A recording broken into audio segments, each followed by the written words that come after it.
DSP madam सादा कपड़ों में पानी पूरी खा रही थी।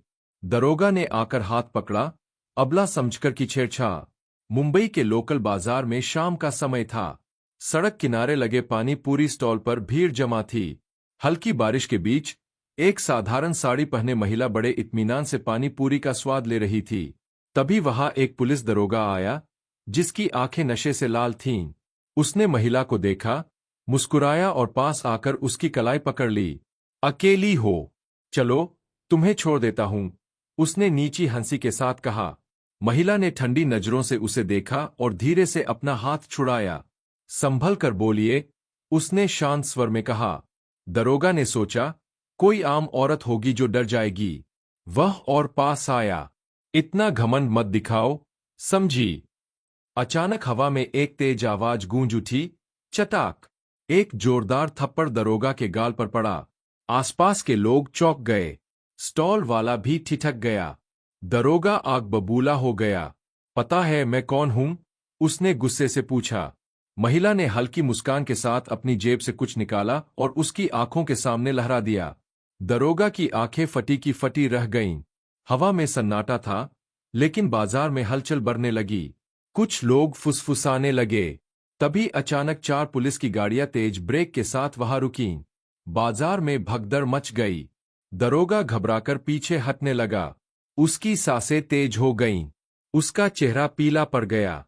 उसने बैज को ध्यान से देखा और हड़बड़ाकर पीछे हटने लगा। भीड़ में फुसफुसाहट तेज हो गई। चारों ओर हलचल मच गई। पानी पूरी वाले का हाथ कांप गया। उसने जल्दी से अपने स्टॉल से गंदा पानी हटाया, जैसे अब माहौल बदलने वाला था। दरोगा ने गला साफ किया और हकलाते हुए कहा, मैडम, वो, मुझे लगा, मतलब, गलती हो गई। डीएसपी निधि वर्मा ने उसकी आंखों में झांका। उसकी आवाज में अब नशे की धुन कम और डर ज्यादा दिख रहा था। उसी वक्त एक कांस्टेबल दौड़ता हुआ आया। उसने डीएसपी को सैल्यूट किया और धीरे से उनके कान में कुछ कहा। निधि वर्मा की भौं तन गई। तो यह पहली बार नहीं है? उन्होंने ठंडी आवाज में पूछा। दरोगा ने इधर-उधर देखा, जैसे भागने का कोई रास्ता तलाश रहा हो, लेकिन पुलिस की गाड़ियों के बीच वह फंस चुका था। इसी बीच भीड़ से एक लड़की अचानक सामने आई। उसकी आंखों में गुस्सा था, आवाज कांप रही थी। मैडम, यह दरोगा, इसने मेरे साथ भी। लड़की की बात अधूरी रह गई, लेकिन उसकी आंखें सब कुछ कर रही थीं। डीएसपी निधि ने दरोगा की ओर देखा। अब उसकी हालत ऐसी थी जैसे धरती फट जाए और वह उसमें समा जाए। भीड़ की हलचल बढ़ गई। कुछ लोग कानाफूसी कर रहे थे, तो कुछ मोबाइल निकालकर वीडियो बनाने लगे। दरोगा की पेशानी पर पसीना छलक आया। उसने एक पल को सोचा कि वह अभी भी अपनी वर्दी का रौब झाड़कर बच सकता है, लेकिन हालात उसके काबू से बाहर हो चुके थे। डीएसपी निधि वर्मा ने सामने खड़ी लड़की की ओर देखा। उसकी आंखों में डर, गुस्सा और दर्द साफ झलक रहा था। तुम खुलकर बताओ, निधि ने उसे हौसला दिया। लड़की ने कांपती आवाज में कहना शुरू किया। इसने कई बार मुझसे मदद के बहाने बुलाया। फिर उसने दरोगा की ओर घृणा से देखा और चुप हो गई। भीड़ में खड़े कुछ और लोग अब बोलने लगे। मैडम, यह अकेला नहीं है, इसके साथ और भी लोग हैं। डीएसपी निधि के चेहरे पर गंभीरता छा गई। उन्होंने पास खड़े कांस्टेबल को इशारा किया।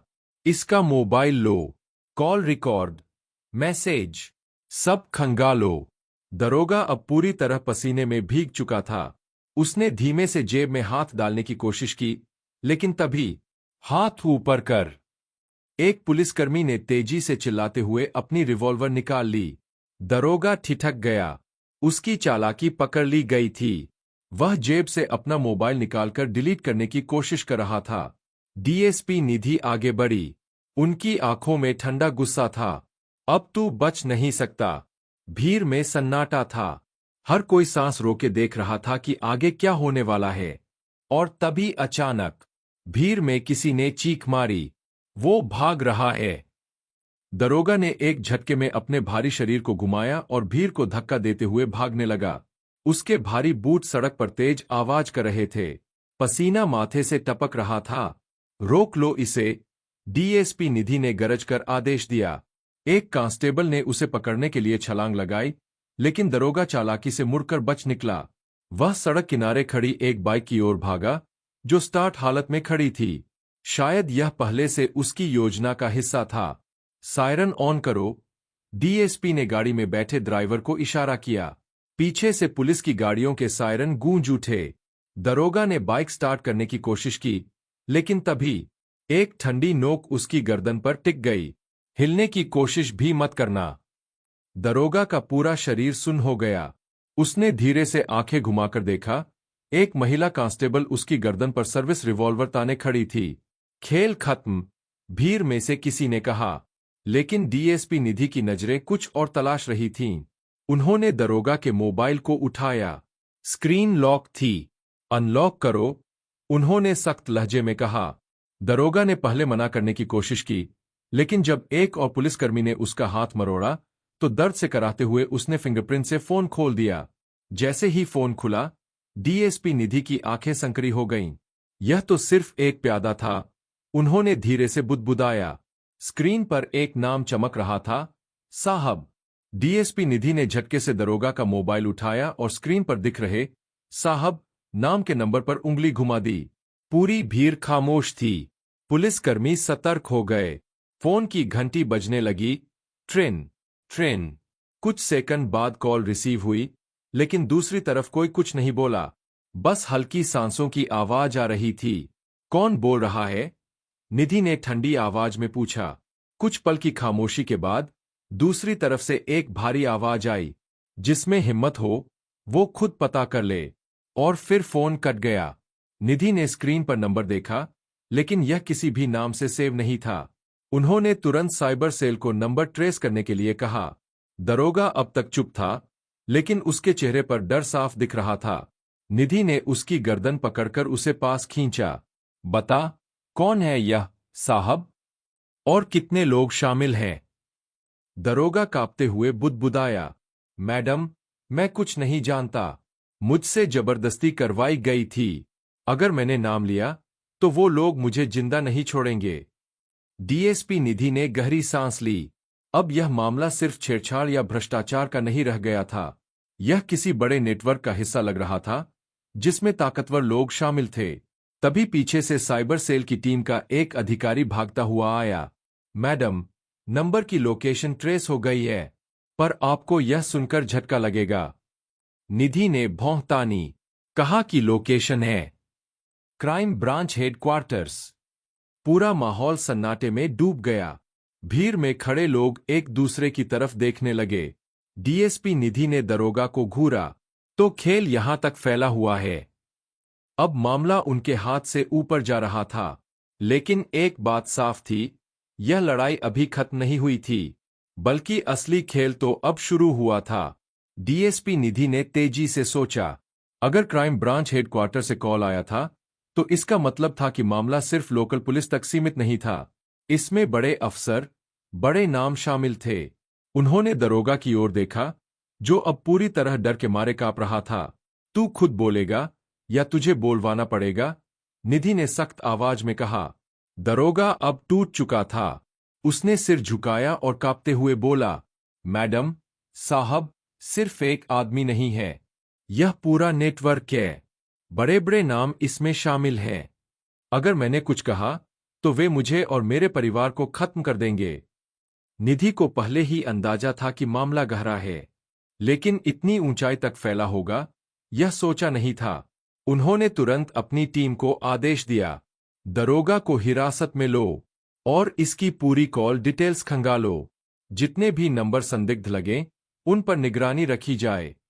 तभी एक कांस्टेबल भागता हुआ आया। मैडम, बड़ी खबर। क्या हुआ?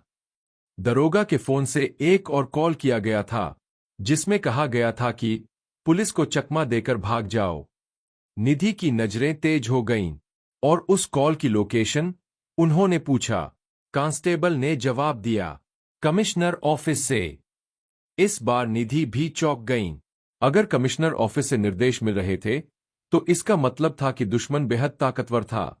भीड़ अब तक तमाशा देख रही थी, लेकिन मामला अब जनता की समझ से बाहर हो चुका था। इसका मतलब अंदर तक सड़ चुका है सिस्टम, निधि ने बुदबुदाया। अब उनके पास सिर्फ दो ही रास्ते थे, या तो इस सड़े हुए सिस्टम के आगे झुक जाए या फिर जान की परवाह किए बिना इस खेल का पूरा पर्दाफाश करें। उन्होंने अपनी टीम की ओर देखा और फैसला सुना दिया। अब कोई पीछे नहीं हटेगा। यह जंग अब शुरू हो चुकी है। डीएसपी निधि जानती थी कि यह लड़ाई आसान नहीं होगी। मामला जितना गहरा था, खतरा उतना ही बड़ा था। लेकिन अब पीछे हटने का कोई सवाल नहीं था। उन्होंने दरोगा की ओर देखा, जो पूरी तरह टूट चुका था। तुझे जेल में इतनी सुरक्षा नहीं मिलेगी कि तुझे तेरे साहब बचा सके, निधि ने ठंडे स्वर में कहा। दरोगा ने कांपते हुए सिर झुका लिया। उसने धीरे से फुसफुसाया, मैडम, मैं सच बताऊंगा, पर मुझे बचा लीजिए। निधि ने अपनी टीम को इशारा किया, इसे तुरंत स्पेशल सेल में रखो। जब तक हम असली गुनहगार तक नहीं पहुंचते, तब तक कोई इसे छू भी नहीं सकता। तभी साइबर टीम का अधिकारी तेजी से आया। मैडम, साहब के नंबर की पूरी डिटेल आ गई है, और आप यह जानकर हैरान रह जाएंगी। बोलो, निधि ने तेज स्वर में कहा। अधिकारी ने धीमे से कहा, यह नंबर सीधे हमारे पुलिस कमिश्नर के नाम पर रजिस्टर्ड है। सन्नाटा छा गया। पूरी टीम एक दूसरे की ओर देखने लगी। निधि के चेहरे पर एक अजीब सी शांति थी। उन्होंने गहरी सांस ली और अपने एक भरोसेमंद अधिकारी को देखा। कमिश्नर साहब कहाँ है अभी? मैडम, वे इस वक्त क्राइम ब्रांच हेडक्वार्टर में है।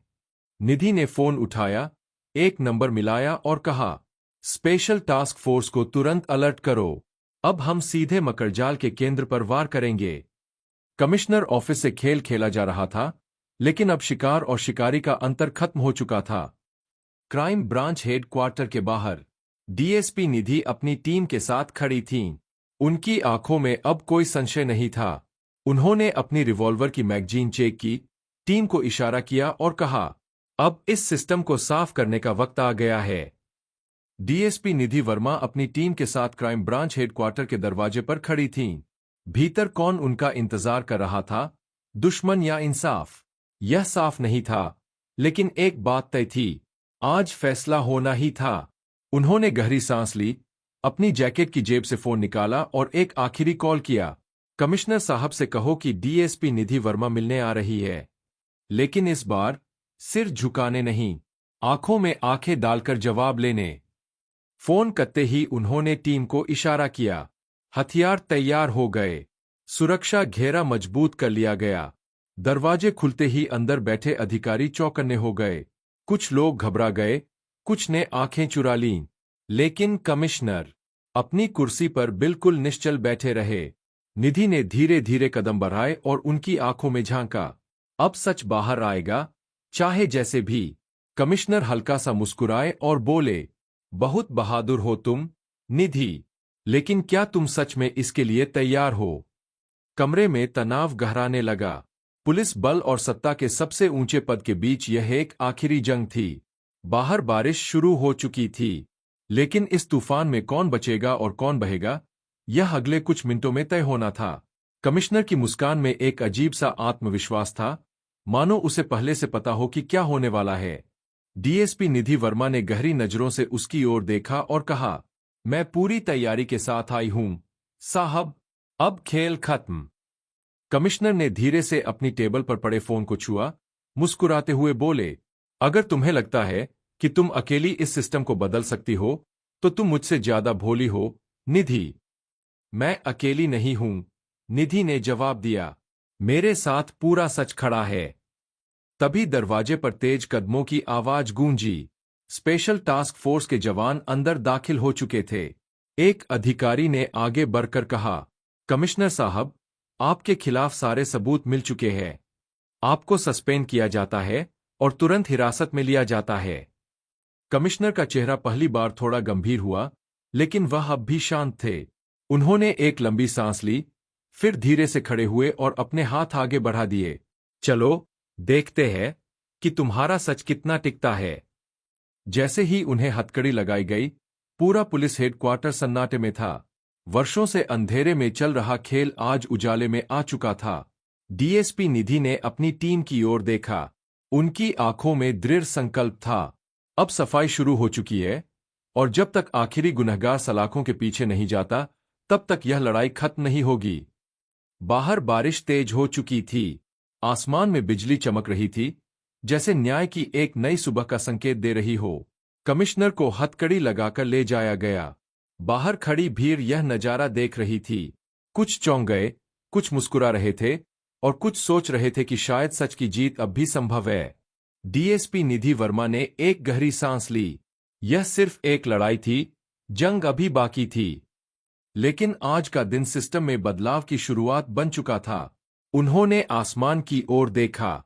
बारिश की बूंदें उनके चेहरे पर गिर रही थीं, मानो यह धरती भी इस बदलाव की गवाह बनना चाहती हो। धीरे धीरे पुलिस हेडक्वार्टर का माहौल शांत होने लगा। निधि ने अपनी जेब से फोन निकाला, अपने सबसे भरोसेमंद अधिकारी को कॉल किया और सिर्फ इतना कहा, अब अगला कदम उठाने का समय आ गया है। वह मुड़ी, अपनी टीम के साथ जीप में बैठी, और इंजन स्टार्ट होते ही गाड़ी अंधेरे में गुम हो गई। लेकिन यह अंधेरा सिर्फ एक नई सुबह की दस्तक थी। न्याय की यह लड़ाई खत्म नहीं हुई थी, लेकिन आज सिस्टम के अंधेरे में एक दरार जरूर पड़ गई थी। डीएसपी निधि वर्मा आगे बढ़ गईं, क्योंकि सच की राह कभी रुकती नहीं, बस नए मोड़ लेती है। मिलते हैं किसी अगली वीडियो में नए टॉपिक के साथ। तब तक के लिए जय हिंद, जय भारत। आप सभी का बहुत बहुत धन्यवाद।